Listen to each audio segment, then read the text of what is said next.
Donc Caroline, ce qu'on regarde ici, ce sont les connexions entre le cerveau émotionnel, qui est ici au cœur du cerveau, et le cœur. On constate qu'il y a deux branches de système nerveux qui vont directement du cerveau émotionnel vers le cœur. Une de ces branches, on appelle le système sympathique, fonctionne avec l'adrénaline pour accélérer le rythme cardiaque, faire monter la tension artérielle, préparer tout l'organisme au combat ou à la fuite. L'autre branche qui est ici, qu'on appelle parasympathique, au contraire, ralentit le rythme cardiaque, fait baisser la tension artérielle et prépare l'organisme à la digestion et à la restauration, à la recomposition des cellules. À chaque instant, le cœur est soumis à l'influence à la fois de cet accélérateur et de ce frein.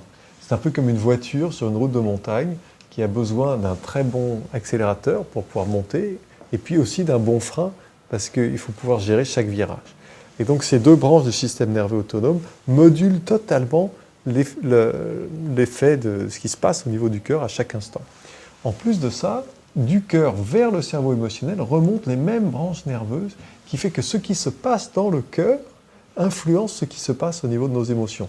C'est donc une boucle qui module notre relation au monde et à notre physiologie. Alors, ça se manifeste comme ça.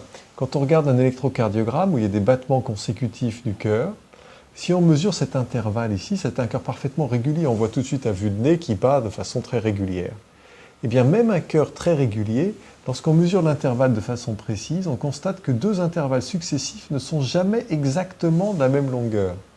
Ici, on voit un intervalle de 859 millisecondes.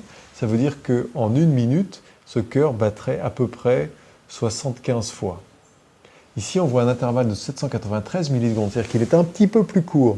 Et ça veut dire qu'en une minute, ce cœur-là battrait à peu près 80 fois.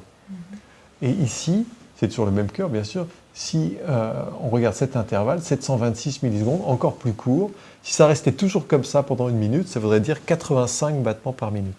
Donc on voit qu'à chaque battement du cœur, le cerveau et le cœur s'ajustent pour s'adapter à ce qui se passe dans la physiologie et à ce qui se passe dans l'environnement autour de nous. Okay. Maintenant, on peut regarder ce que ça donne sur 4 minutes.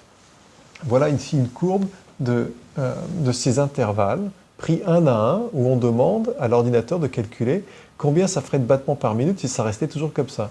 Et pour le premier intervalle, on est à 60 battements par minute, puis le suivant à 65, puis on redescend à 60, on remonte à 65, etc. etc. Et pendant 4 minutes, on voit que les variations peuvent aller jusqu'à 90 battements par minute ou descendre jusqu'à 50 battements par minute.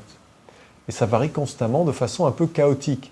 C'est-à-dire que là, par exemple, on ne sait pas où ça va. On ne sait pas si ça va aller plus vite ou plus doucement aussi. On ne peut pas le prévoir puisque ça a varié de façon très chaotique.